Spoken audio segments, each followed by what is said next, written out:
Hi, Adrian.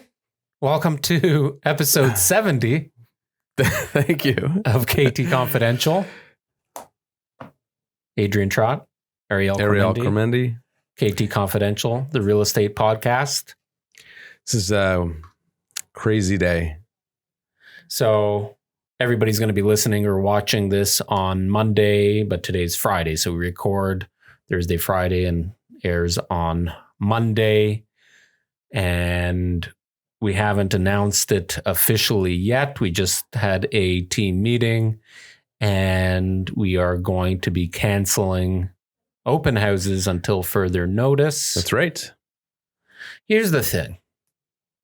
Yes, it's the socially responsible thing for us to do as a company. We understand what's happening in the world. We're looking after the best interest of our staff and our clients, because at open houses, let's face it, we don't know who's coming through the front door, right? Right. We don't know where they've been, what they've touched, where they've traveled. And it's not like they're going to come out and say, oh, I just returned from wherever. No. Well, let's go ahead. So, I mean, we can't stop business. There's still a lot of people that want to buy homes. The real estate market is hot. The real estate at the moment, it's hot. There's still people that need to sell their homes, even people that have committed to other purchases and the sale of their home relies on it.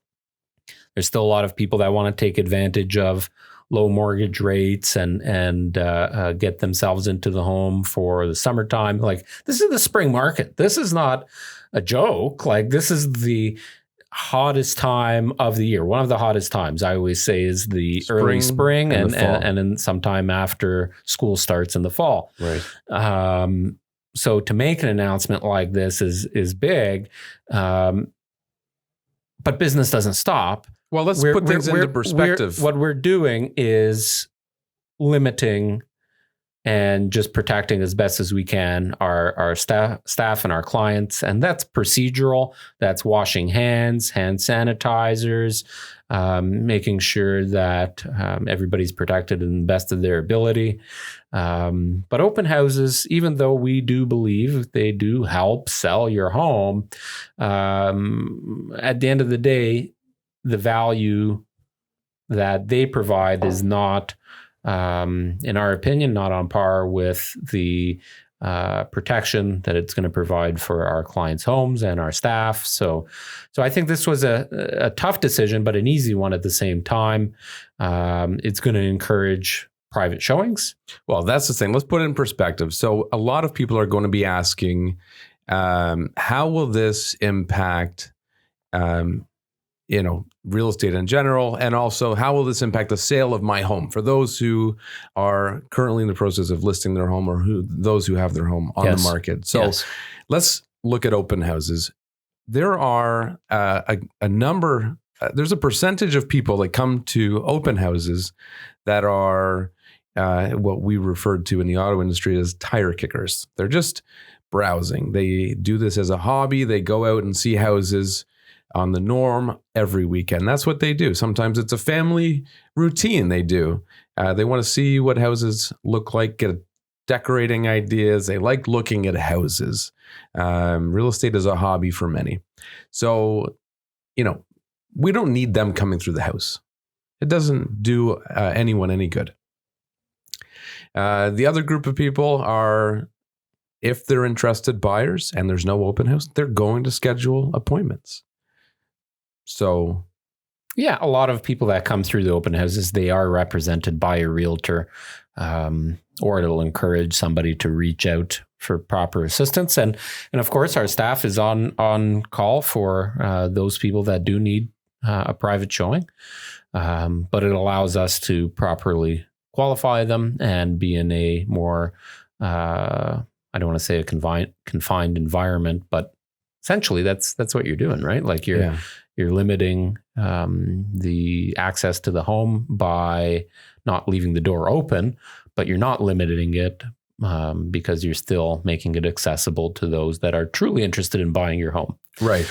Well, and the nice thing in this day and age is, and we've had it happen many times, is because of technology and the efforts that we put into preparing marketing online, a lot of people don't even need to go into the home. Exactly. In fact, one of our, you don't even know this, but you sold one of our listings in the past week on Bar Crescent, and you were away on holidays. So I was dealing with a lot of the inquiries and we had, how many offers on that place? 7 or 8? You have a problem? You're clearing your throat a lot. You know what? It's actually this tea. And I don't know why I keep drinking this tea every time we podcast, but it's this mint tea. Oh, yeah. I think it maybe dries my glands. You're not sick? Okay, what happened with Bar while I was away? By the way, that was an amazing, that whole thing. So one of the offers, the person, the buyer, didn't see the home. Really? Yeah. Interesting. You have to inform me who it was later. Yeah. Didn't see the home. They trusted it based on the marketing. So that's what she told me. She called me, not the realtor. She called me directly. Really? Yeah. And said, before? Yes. Interesting. And said, oh, well, my realtor is going to submit an offer on my behalf. So she was asking me more in-depth questions like the age of certain things, the schools that were applicable, things like that. Yeah. And I answered them all. She said, thank you for being honest. Because I told her, the roof needs to be replaced. The furnace, the AC is original. So over the next 5 to 10 years, you're going to have $10,000 to $15,000 in costs, whatever. She goes, okay, that's not too bad. And interesting. Then, they put an offer. So here's, so in episode 69, if you didn't listen to episode 69, or watch episode 69. Well, we answered the question. We were a little preemptive on it, right? We started talking about how has the coronavirus affected real estate. Today is a very different, we're in a very different place. And isn't that crazy? 7 to 10 days later. And, the grocery stores are getting 2-hour lineups and are sold out of all kinds of stuff. Hand sanitizer, if you can find it, is being sold for almost $10 a bottle in store and $60 a bottle on Amazon. A lot of... Sorry, no, my tea went down the wrong... Oh my God, everybody's going to be paranoid here. Look at Jen, look at her face. My tea went down the wrong pipe. Yeah. So, and for those of you, we are pretty cautious here in the office. So if you've never been into the KT studio in Milton, we have implemented regular hand washing policies. But here's the thing, Jen is really... she's always got Lysol wipes. And this was before anything coronavirus related. But anyways, going back to episode 69, we were preemptive. 7 to 10 days ago, we started talking about it. Now the world has changed. Let's face it. Disney World's closed. Sporting, all major sports are temporarily on hold until further notice. School's closed. An extra 2 weeks of spring break. Yes. And so 3 weeks that schools are closed. People are going to hibernate and that's okay. It needs to be dealt with, and people need to take the proper precautions. Money and finances aren't everything. Health is important, especially for the young and old that it might affect more seriously. So we're taking the proper precautions and being as cautious as we can with everything without really blowing things out of exaggeration, because let's face it, homes are going to be bought and sold. I think, though, what we should talk about again now, I'm going to go back and actually listen to that podcast and see how things have changed in our mindset, because things have changed. Well, the conversation was brief. It was actually. And it was, the question was something along the lines of how has COVID-19 affected the real estate market? And at that time, there had been no changes to the market. In fact, that day that we did during the podcast, it was announced that the Bank of Canada reduced the rate, and now mortgage rates are cheaper. So here's the thing: that I think this is the question. Anybody real estate with anything of interest in real estate, whether you're a realtor or you're buying or selling real estate or you're thinking of it, I think this is the big question that everybody's going to be wondering right now is how is it affecting, but how is it going to affect the real estate market? Well, here we are, middle of March, and it's starting to affect the real estate market, not in terms of price or sales yet. I don't know. We don't have a globe or the crystal ball. But open houses are canceled, so that's an effect of some capacity. Sorry, car keeps driving by and reflecting me. Yeah. There's another song for you, Ian. Blinded by the light. I don't know what that is. Is that a song? Real song? Yeah. You're not. I'm the only one that doesn't know this. You're not into good music, are you? Although that's not a very good song. Anyway, so let's get back on track. So what are we? We're getting questions now. Yes. So we're getting a lot of questions from sellers, from buyers. Well, we've just informed the clients of properties that we would have been holding open houses at this weekend and next weekend of the change, and they all seem to be on board with it. So everyone still has a very positive attitude. In fact, they don't want unnecessary random people walking through their house. So we're limiting traffic that way, which is good. And every property going forward, and many already have been, but we'll get virtual 3D Matterport tours and or 360 video tours. So there's lots of alternatives to going to the house. Yeah. And so, okay, but now let's dive in a bit deeper. Okay. So I was talking about financial institutions in Asian countries putting freezes on their accounts.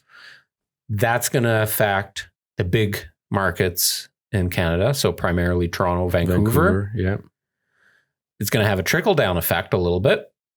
I was looking at my stocks and my RSPs, my mutual funds and all that stuff. They took a shit kicking in the last week, right? It's a great opportunity if you've got anything liquid. I'm telling you, if you want to make some money right now, real estate aside, buy in the low end, like Facebook trading now at $170. Not that long ago was well into 200.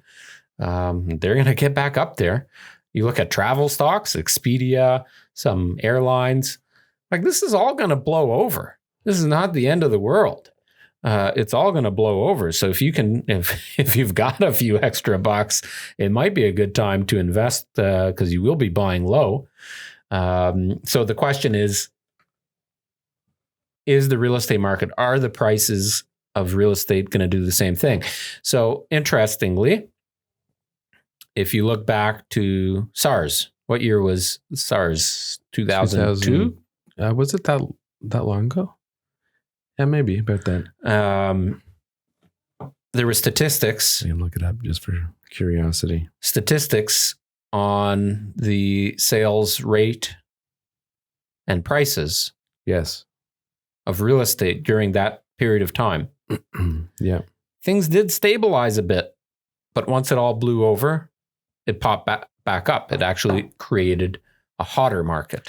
Yes. And I think that's what's going to happen here. There is going to be less demand for the next little while, but there are still buyers out there looking to buy real estate. Well, and there's still not a lot of inventory. So you could get lucky right now and just be in less competition. At the same time, you don't want to be buying a home necessarily when this all does blow over, because it's going to happen. There's going to be less inventory because there will be less people listing their homes at this moment because they don't want strangers coming through their home. So all of a sudden, there will be an influx of buyers with, again, a shortage of inventory. Right. So those that recognize that will be buying now too. So I don't think it's going to have a overall big impact. What's going to be impacted are those potentially that are using their RSPs, right? Because now all of a sudden they're their down payment could be 20 or 30% less. Yeah. Than they had a month ago or a few weeks ago. Yeah. Doesn't impact a ton of people if they're, first time home buyers are using that sort of money. So let's just chat about that then. So if the first time home buyer is affected and they're buying a $700,000 home, what type of home is that seller buying, right? They're buying the $900 or $1 million home. Yeah. So different markets will get affected. Yeah. Just on that alone, right? Anyway, I think the next 3 weeks, everybody's just going to try and figure shit out. And I think there are still people that have to buy and sell. They've committed to other properties, or they have commitments on lending or mortgages that are pre-approved, those kind of things.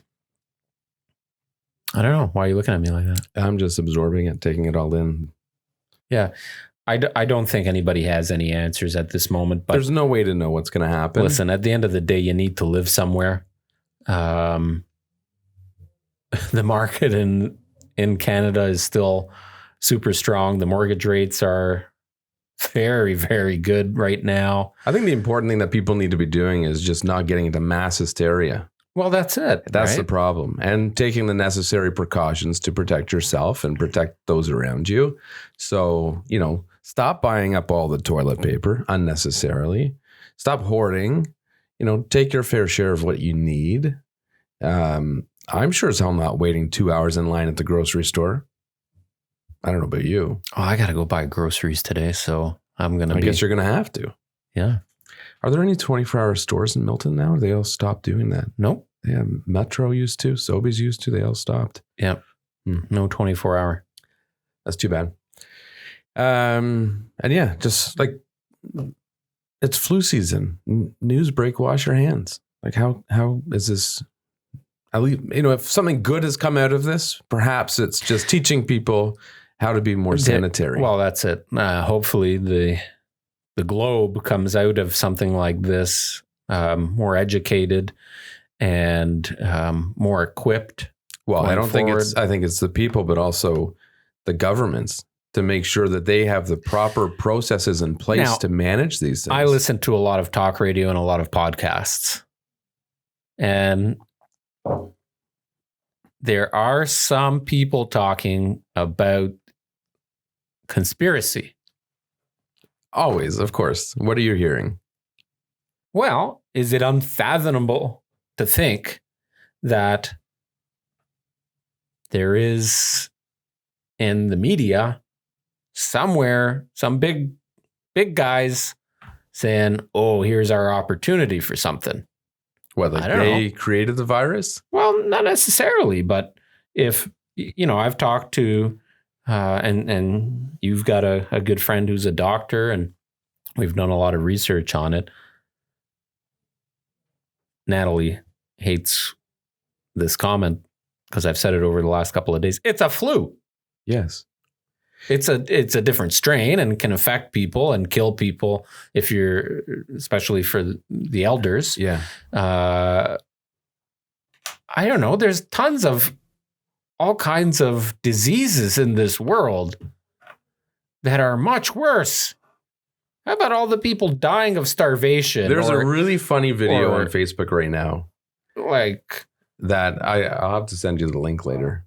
But it's a guy, and it's just his tone and his whole persona, the way he's talking. It's so funny, but he's putting things into perspective. But these are very, realist. Really, they're ignorant people. Like, we don't really know. We know the stats. We can see those things. But it's a big deal in terms of managing it to make sure that it doesn't become a big problem. That's it. And that's, that's... well, that's the point, right? I mean... But you got to deal with it. Everybody's got to deal with it. Proper precautions. But it'll be interesting to see because like places like in China, how they locked everything down. You couldn't leave your house. Right. I don't think that could ever happen here. I think that, in that country, they've got the means. Well, they've also got billions of people that. But let's say they tried to implement that here. Do you think people would actually abide by it? I think people here are too. But do you need to? Do you need to put everybody on a lockdown? Well, if it got to that point, that's what I mean. What would it take to get to that point, though? I have no idea. It's happened elsewhere. Like we know Disney World, as an example, shut down. But they've got Disneyland. I think so. No, Disney World. Which one's which? Which one's in Florida? By Monday, they're all going to be shut down.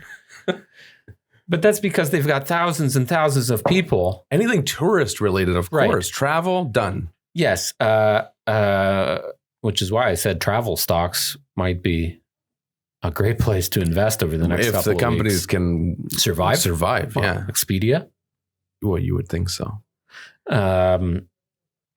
Major sporting events, right? So you've got a hockey game or a basketball game with 20,000 people there. Sure, you're going to shut down. You don't know who's coming in. You want to protect your staff. Like MLSE, I don't know how many people they employ. It's over 1,000. Got to protect those people. Very unsanitary places. Did you hear Mark Cuban? You know who Mark Cuban is? Of course. Well, of course. You don't follow sports. You just probably know him from Shark Tank. I know him from business. Okay, so you know he owns an NBA franchise. Yeah. And now the NBA has basically not canceled their season. They've just put it on hold. He came out and said that they are working on still paying their part-time, like hourly staff. Yes. Because with no games, they have no income. Right. What's going to happen? I'm not worried about it in Canada, although there are a good portion of people that it will affect. But it is. Kids are off school for an extra 2 weeks. What are those parents going to do? Man. Well, exactly. And you don't want to take the kids to the movie theater. God, no. You don't want to take them to... No, I just mean they can't work. They have to stay home with the kids. Right. Literally stay home with the kids. Yes. I mean, so not only is your work affected because you now have to stay home with the child, you're not going to send your child to daycare anymore. No. I mean, some will because that's the problem. Choice. That's how it spreads. You're not taking them to the theater. You're not taking them to the fucking farm. Although I got an email from Cineplex because I'm a member, right? Yeah, sure. And they said buy one, get 10 free. No, they're telling us about the measures they're taking to ensure that their places are clean. And I'd say movie theaters are probably one of the most unsanitary places you can go. Well, anywhere public is unsanitary, right? Yeah, I just mean the seats. Like you touch door handles, like all of these people lining up at the grocery stores. They're going to spread it at the store. Seriously. That's why I'm not going. Shopping carts, things on the shelf. There was a video going around on Facebook last week. Did you see? I don't know. At the hot tables where they serve chicken fingers and all that whatever. Stuff. Yeah. The guy puts the ladle into the soup, I did see that. Takes a couple of sips from the soup ladle and puts the soup ladle back in. I had that experience at a Mandarin restaurant, the buffet. This elderly gentleman was eating salad out of the buffet using the spoon that you serve with. And then he put it back. So I told one of the employees, and the employee said, "Oh, thanks for telling me." So he changed the spoon. That's right. That's all he did. So I'm not a big fan of buffets. Anyway, I'd like everybody to kind of chime in on what they think and feel. And I don't care if it's positive, negative, neutral, whatever. I would like to know how everybody feels that this is going to affect real estate and prices. It is what it is. You and I can't control this. We can try and predict, and we can try and pull out our crystal ball. And while we think everything is going to be okay and business as usual, it's not. At the end of the day, it's not business as usual. So it'll be an interesting next 3 weeks. If nothing else, I will send everybody home and we'll get lots of rest. You'll get to catch up on your video games, and April will be probably... I disagree. This is a time where you double down and you do... Yes, in some capacity. You double down in the sense maybe that... you're not out shaking hands and kissing babies like you like to say, but you are working the phone, calling clients. So let's talk about emailing. A lot of realtors social media. A lot of realtors listen to our show. Yes. Let's talk to them for a moment. Okay, so you're not doing open houses. You're going to have less buyers wanting to go out to see properties. You're going to have less sellers wanting to list during this period. And we're only talking the next 3 weeks, right? Like while everything else is shutting down. Well, we don't know that. Well, we don't know, but let's reassess on April 6th and see where we go. Hopefully in that time, shit can be a little bit more contained. There was news out of what hospital, Sunnybrook or whatever this morning, that they've been able now to identify and zone in on what is actually happening with this virus, where it's coming from, blah, blah, blah. So shit's moving quickly. Canada announced $1 billion injection into helping the cause kind of thing. If you're a realtor, and trust me, I know a lot of realtors. I've been on a lot of their websites, on a lot of their social. Get blogging. Start blogging. Improve. There's tons of things in our notes. Here, you got your to-do list out there. I can get caught up on it. There are a ton of things to get caught up on, right? Client events, marketing things like new brochures or new business cards, realistically planning, marketing, advertising, doing proper planning. You can be doing a shit ton of stuff from your phone at home, video, social, quick tips, tip videos, educating yourself on the market, educating yourself on floor plans. There's so much to be done behind the scenes.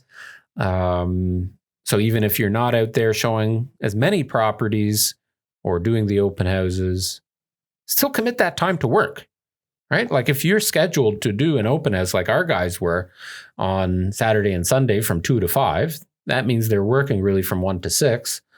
Don't just take that 5 hours and do nothing with it, or say, oh, this is a great time for me to play video games or, get caught up on cleaning the house or whatever. Still commit that 5 hours to working. Yes. But here's what's going to happen. It's not going to happen. Well, and that's why it's not going to happen to the majority. Why? So let me finish. The minority and that actually kicks it up a notch. That's why those who do will succeed. And that's the same. It will always be that way. Let me tell you, everybody that does do and is part of that minority that will kick it into high gear a little bit more once everything blows over. And it will blow over. Let's face reality. Or not. Maybe not. Maybe this is the end of the world. Maybe this is the end of the world. That would be fucked up. Big zombie apocalypse is going to happen. Everybody just starts dying off from this virus. Maybe everyone's underestimating it. Maybe this is our last podcast. That would suck. This would be a bad last podcast. I think we end on that. Episode 70? Episode 70. Goodbye.